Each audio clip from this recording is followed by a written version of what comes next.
la production. En attendant cette visite du côté français, le Charles de Gaulle continue de se rapprocher. Il a même passé le détroit de Bab el-Mandeb, vous savez, qui se trouve au sud de la mer Rouge. Il y a une réunion prévue aujourd'hui entre la France et la Grande-Bretagne sur le dispositif commun pour tenter de sécuriser le détroit. La France a renforcé ses moyens et c'est ce que va nous montrer Fanny Wegscheider tout de suite.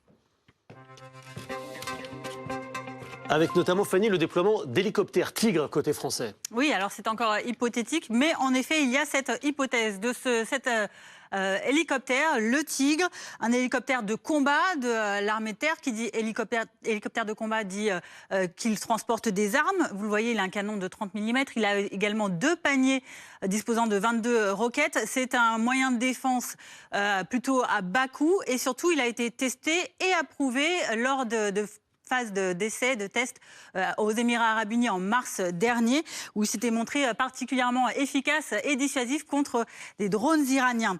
On va le voir en mouvement également, puisqu'il a aussi la possibilité de se poser et de décoller, notamment de ces frégates. Donc ce seraient les frégates de la Marine nationale, comme celle qui escorte actuellement le porte-avions Charles de Gaulle. C'est un moyen de défense donc supplémentaire, à bas coût, je le disais, qui peut donc accompagner ces escortes et qui est plus près des cibles, par exemple, que les avions Rafale. Leur embarquement à ces hélicoptères Tigre, eh bien, il serait une vraie révolution tactique et opérationnelle. Je parlais des Rafales, justement, on va les voir aussi en mouvement. Ce sont donc ces autres moyens qui permettent, on va les voir cette fois-ci, de tirer des missiles Mika, mais eux, ils tirent de plus loin. Mais voilà, ils sont également à disposition donc, dans cet arsenal français qui pourrait être déployé. Et puis, il y a donc le fameux porte-avions Charles de Gaulle, dont le parcours se poursuit.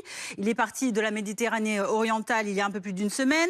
Il a passé le canal de Suez le 6 mai dernier. Il se dirige à présent vers la mer d'Arabie qu'il devrait atteindre dans les prochains jours. On le voit là ici sur ce time-lapse, ces images en mouvement, accompagné de ces bateaux escorteurs.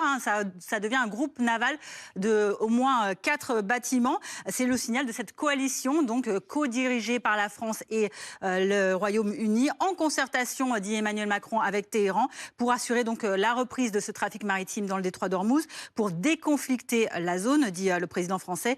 Un groupe naval donc doté de nouveaux moyens de défense, avec donc la possibilité de ces hélicoptères Tigre. Merci, Général Paloméros. D'un mot, l'arrivée des hélicoptères Tigre, c'est un changement